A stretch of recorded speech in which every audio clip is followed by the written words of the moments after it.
out. There it is. All right. I didn't think it was on, but I couldn't tell. Sorry. How many of you guys in your church traditions have done Advent? Advent was part of your church tradition. Christian churches a lot of times don't do them, and I don't know why. The tradition goes back, I think, more. It originally was something the church did in the 400s.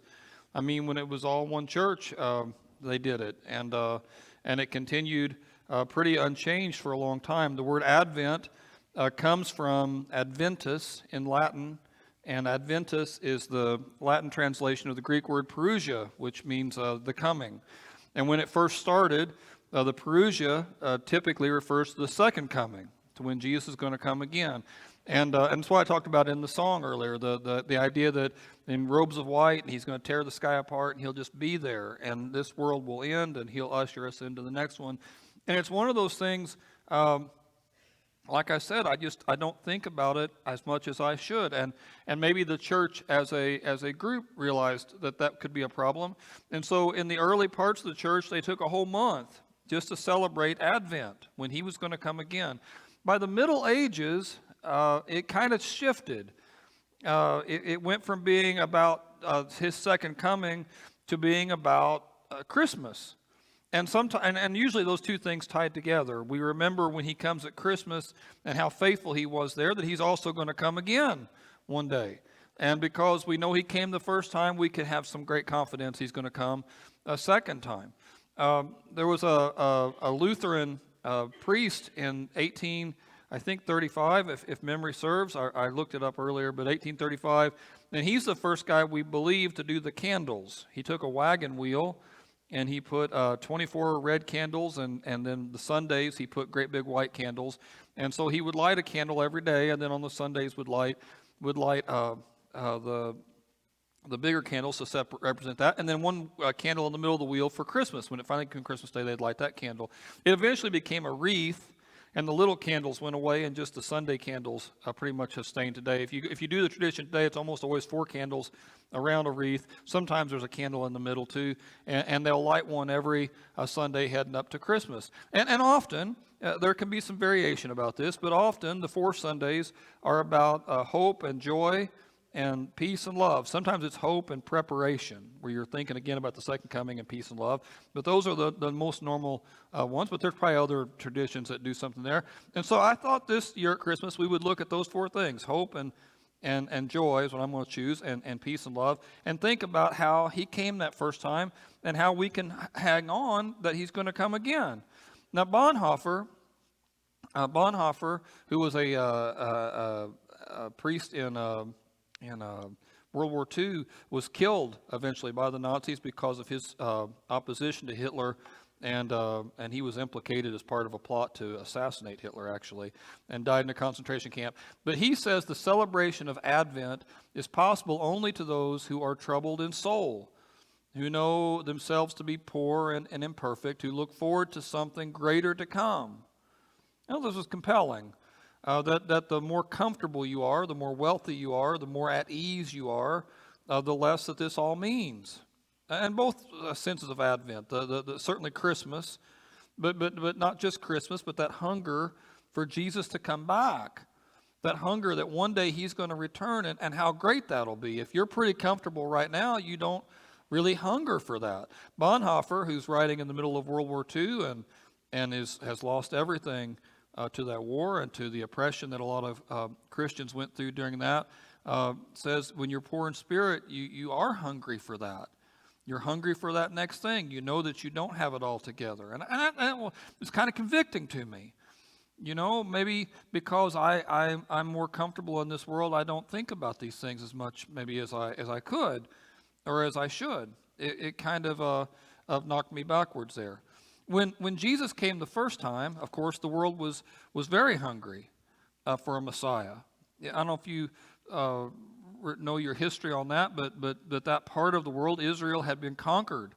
Parts of it by the Assyrians, and then all of it by the Babylonians, and then the Persians, and then the Greeks, and then the Romans, and every group that came forward after, it just kept getting worse. The Greeks And the Romans in particular, the Greeks persecuted them religiously.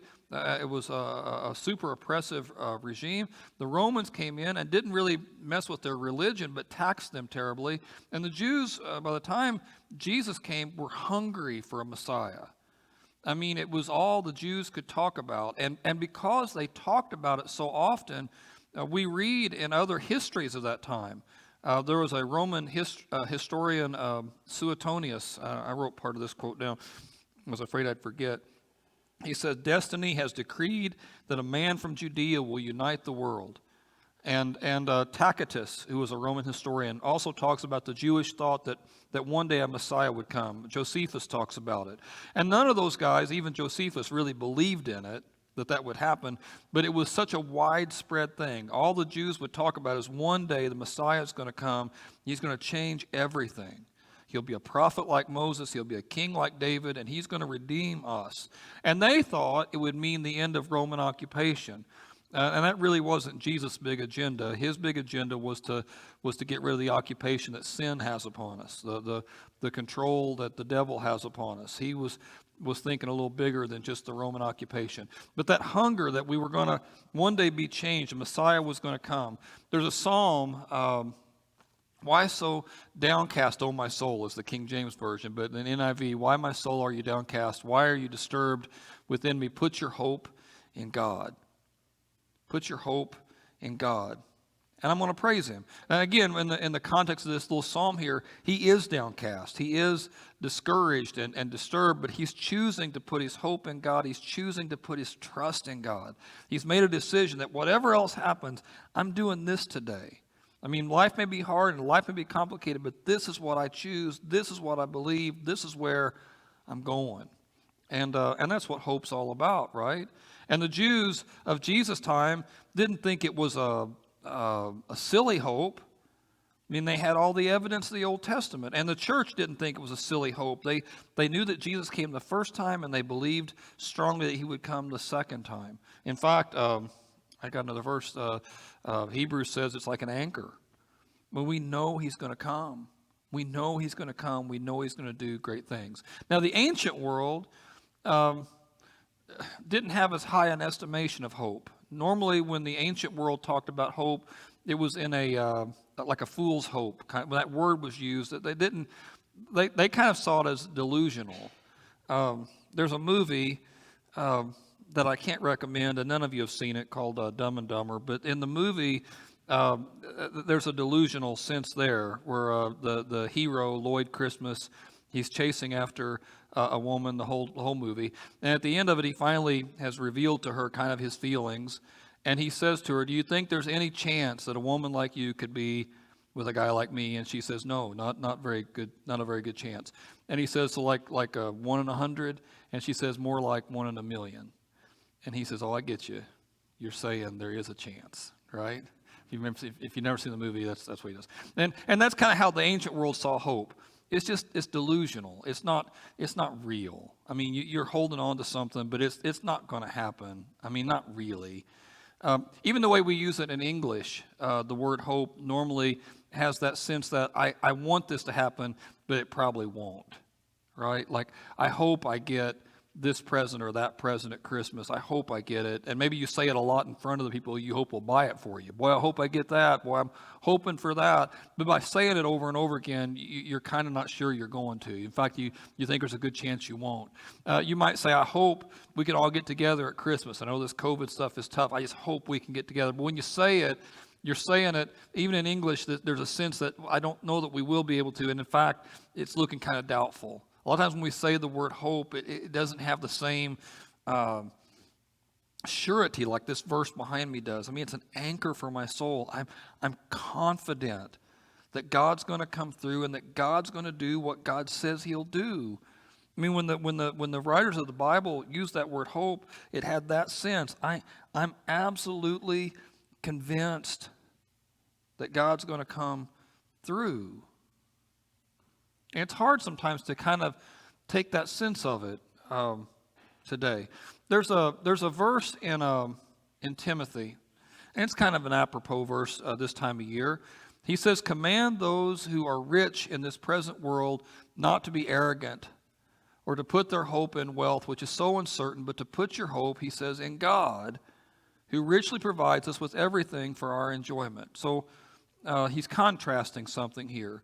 He says the people who are rich in this present world, and for the most part, that's all of us, right? I mean, if you've got a little money in your pocket, if you've got the option to go out to eat after church if you want to, if you drove here, you've got more money than most of the rest of the world. So I mean, rich in this present world, we live in a great country. Most of you didn't choose to come here. You were born here, right? Even the guys watching online, most of the ones watching online didn't choose America. It's just where you were born, just luck of the draw, kind of.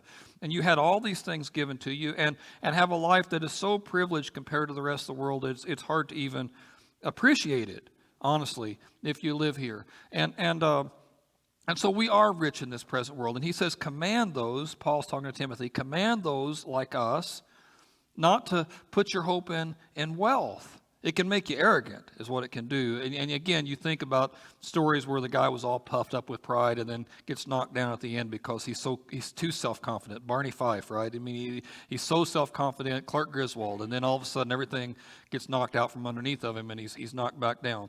Okay, well, it's that same notion. And the reason, he says, is because wealth is so uncertain. And you can take that a couple different ways.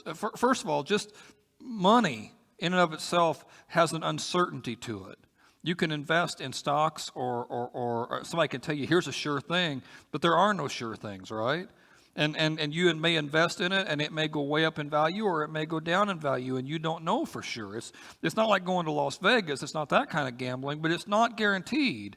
When we lived in California, the housing market there is very volatile. If we had sold our house a little quicker than we did, we would have made quite a bit more money, maybe tens of thousands of dollars more. If we had sold our house 6 months after we did, we almost certainly would have lost money. And it was just like that the whole time we were there. That was up and down and up and down. And you hoped that you could hold on to your house long to make money, but you didn't know for sure. And that's how money is. We live in an economically uncertain time, even today. And I could tell you almost anything about the future, and you wouldn't know for sure. It's possible that with a new administration coming in, the economy is just going to take right off, calms everything down. It's possible a new administration come in, make some different rule changes, everything's going to tank. It's possible the COVID thing is going to start getting better with this vaccine coming out, and the money's just going to get easier and easier. It's also possible that the vaccine won't be as effective as they think, and COVID's going to get much worse first, and you don't know. And you don't know, and you can just worry yourself sick thinking about it. And so Paul says, don't put your hope in wealth. It's uncertain, and that's one way to take it. But it's not just that. It's wealth is uncertain because even if you have it, there's this weird thing we do with stuff. It doesn't satisfy very long. I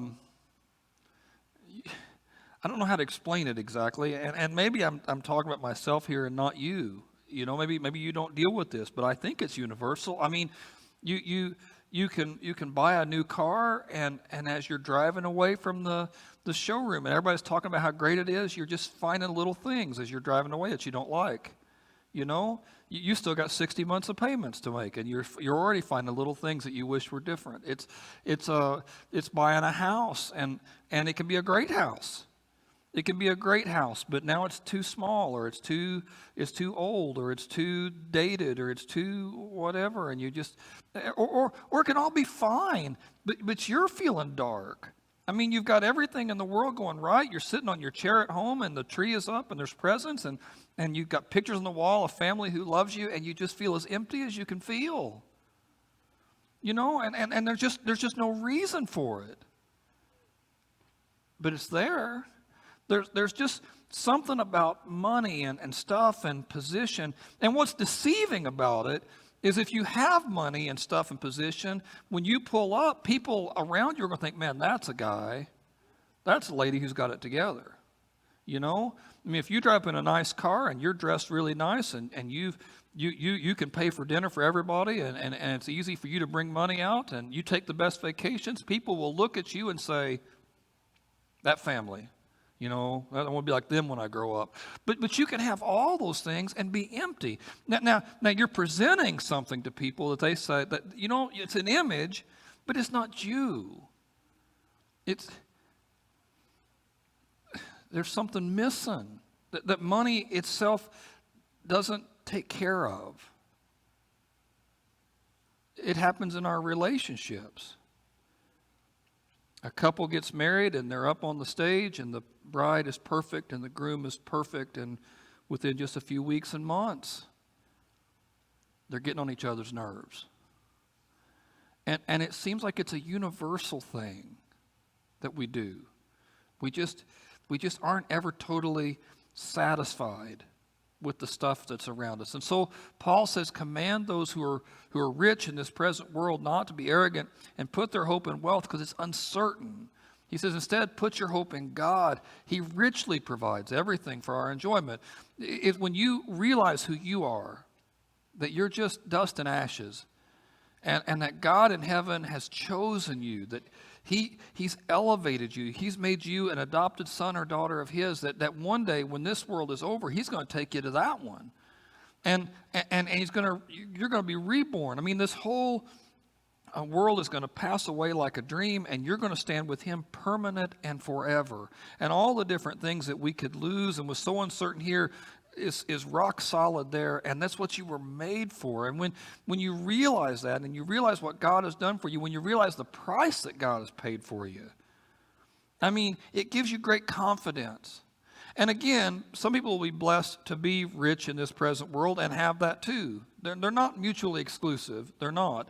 A person can have both. But when Jesus cautions us, and He does it more than once, it's hard for a rich person to get into the kingdom of heaven, Jesus says. It's because of this thing. You start putting faith in this image of yourself that's not real. It's not really you. You put your faith in this image you're broadcasting of someone who has it all together, when inside you know that you don't. You know that you're running on empty spiritually. And everybody on the outside thinks you've got it together, but on the inside you don't have peace. And honestly, that's the only thing that makes this worthwhile. If you could choose, if like a genie could appear and you could have absolute peace and joy or have wealth, you should choose peace and joy every time. But it becomes a hard choice for us sometimes. He says, command those rich in the present world not to get distracted. And then he goes on, same idea, command them to do good, to be rich in good deeds, to be generous and willing to share. They will tell you if you have a certain amount of money, you want to diversify your portfolio. You want to invest in several different things. Maybe have some stocks and some mutual funds, and maybe invest in gold or property or different things. You want to you may have some businesses, or you want to spread your income around. So if one thing doesn't work out, that's okay. You're okay with other things, right? Paul's using some of that same kind of idea here. He's saying, command those who are rich in this present world to do good, to diversify what they do. Give some of your stuff away. Share it with other people. Let people know that they can find a friend in you. And again, I think when you do that, you're going to start seeing what Jesus means when He says it's more blessed to give than receive. You're going to start feeling different about the stuff you have. He says in this way, you're going to lay up a treasure for yourself as a firm foundation for the coming age.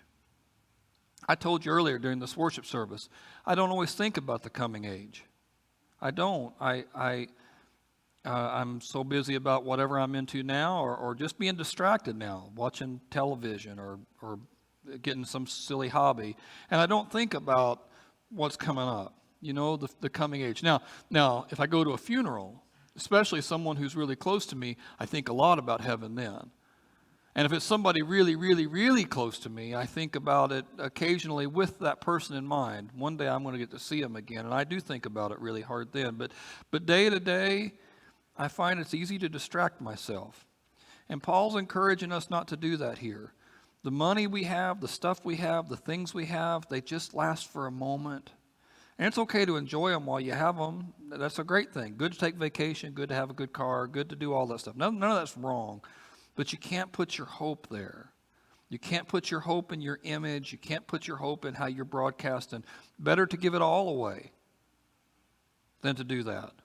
Better to have peace and joy with nothing than to have all that stuff and have no peace or have no joy. And I think a lot of Americans make a bad trade on that. One other thing about this verse, he says as a firm foundation or a down payment, what Jesus has already done for us is part of that down payment. And when we give away and when we're generous like he was generous to come down here, we're investing in that. And one day we're going to reap a harvest. The psalmist says this. He says, as a deer pants for water, so my soul pants for you, God. And I've had moments when I've wanted God like that, but I'm pretty easily distracted. I think this is the better life. And when we talk about having hope in God, I think a hope that really hungers for him has to be our goal. I read a C.S. Lewis quote on this. And again, I know that what I'm talking about is not, everybody's not feeling that. I know that. But I bet more people are feeling it than let on. That emptiness when you shouldn't be empty. Everything's working out, but that emptiness when you shouldn't be empty. That sense of discontent with your family, with your marriage, with your job, with your house, with your stuff. That sense of discontent that creeps on all of us. You were made for more. You were made to be with God. It's the only thing that's going to satisfy. And that's what this psalm's about. And C.S. Lewis talks about that. He says, creatures are not born with desires unless satisfaction for those desires exists. I mean, it's like in creation or evolution, or creation and evolution, or how we've come to be. If you've got a desire, it's because it's something that fixes that. You're instinctively made to hunger for things that you can get. He says a baby feels hunger, but there's such a thing as food. A duckling wants to swim, but there's such a thing as water. Men feel sexual desire, but there's such a thing as sex. He says, if I find in myself a desire which no experience in this world can satisfy, the most probable explanation is that I was made for another world. Lewis believed that the discontent, that hunger, was supposed to direct you back to God. You weren't made to be here. Every other hunger and desire you have, you can take care of, but this one wasn't meant to be taken care of here. It can only be taken care of there. And that's where our hope is. And so back to that psalm I did earlier. Why my soul so downcast? Why so disturbed? Put your hope in God. That's what's going to turn me around. That's what's going to take me where I want to go. John Piper, I read an article by him this week. He was talking about this idea, this notion of this verse. And he said the psalmist is preaching to himself. It's like you can picture a guy at a desk and he's thinking about some stuff, or maybe on a park bench, and he's looking at the sunset and he's trying to think about life, and he goes, man, why am I like this? That's what the first couple questions. I mean, why my soul are you like this? Why does it feel so heavy? Why does it feel so slow? What's going on? And he's saying that out loud, and then he says to himself, I got to put my hope in God. I've got to make a decision to praise God. I've got to make a decision to put him first. It's like you're preaching to yourself. Piper was talking about in this devotional that we have to talk to ourselves and remind ourselves what it's all about. And it's not, there was a Saturday Night Live skit a long time ago, Stuart Smalley, where he would look in a mirror and say, you're good enough, you're smart enough, doggone it, people like you. And it's not that. You're not talking about how you just need to toughen up more, or you just need to get more excited, or you need to get more focused. It's not that. You need to think about God. You need to put your head in God. You need to remind yourself that God saw you when you were nothing and loved you and grabbed you and took you to be with him. That God in heaven has prepared a place for you since before the beginning of the world, and he's made everything possible.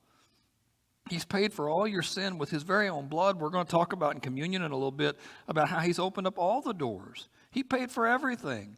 All you've got to do is say yes and and say yes and put your hope in God.